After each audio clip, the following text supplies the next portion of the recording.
ইস্তেগফার পড়েও উপকার হচ্ছে না, পেরেশানি যায় না, অভাব দূর হয় না। তো 3টি ভুল আপনি ছাড়লে ভাগ্য বদলে যাবে।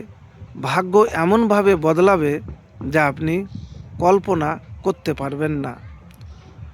তো প্রিয় ভাই, ভাগ্য বদলাতে এভাবে আপনি একবার আমল করে দেখুন। আমি যে আমলের কথা বলবো, আপনি অনেক ইস্তেগফার করছেন কিন্তু কোনোভাবেই ফল পাচ্ছেন না। তো কোন আমল করবেন সে আমলের কথা আপনাকে আমি প্রথমে বলবো, যে আমার কোনো বানানো কথা আপনাকে বলবো না। দেখেন, ইস্তেগফার তো করছেন কিন্তু কোনো ফলাফল পাচ্ছেন না, পেরেশানিও দূর হয় না, অভাবও দূর হয় না, অনেক টেনশানে আছেন। তো তাহাজ্জুদ নামাজ পড়ে বা 2 রাকাত নফল নামাজ পড়ে, তাহাজ্জুদ পড়লে বেশি ভালো, উত্তম। রাতের বেলাতে কখন, আমি হাদিস থেকে বলবো। হাদিস নাম্বার 1659 নাম্বার, মুসলিম শরীফের সহি হাদিস 1659, 1660, 61, 62। আবু হুরায়রা রাদিয়াল্লাহু তাআলা আনহু বলেন যে রাসূলুল্লাহ সাল্লাল্লাহু আলাইহি সাল্লাম বলেছেন, প্রত্যেক রাতে যখন রাতের প্রথম তৃতীয়াংশ অতিবাহিত হয়, তখন আল্লাহ তাআলা দুনিয়ার আসমানে অবতরণ করে বলতে থাকেন, আমি একমাত্র বাদশা, কে এমন আছো আমাকে ডাকবে, আমি তার ডাকে সাড়া দেব। কে এমন আছো আমার কাছে প্রার্থনা করবে, আমি তাকে দান করব।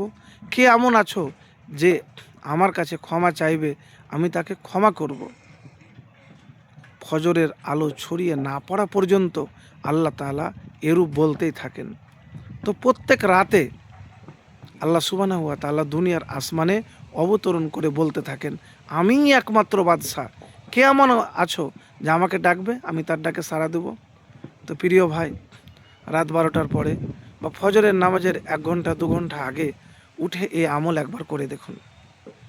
এই আমল একবার করে দেখুন, যদি আপনার দোয়া কবুল হয়ে যায় তাহলে ভাগ্য সকাল হওয়ার আগেই সাথে সাথেই বদলে যাবে, তাকদীর সাথে সাথেই বদলে যাবে।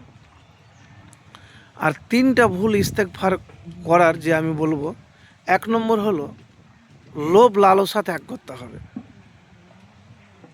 লোভ রেখে কিন্তু কোনো কাজ হবে না, মানে হৃদয়কে পরিষ্কার করা লাগবে।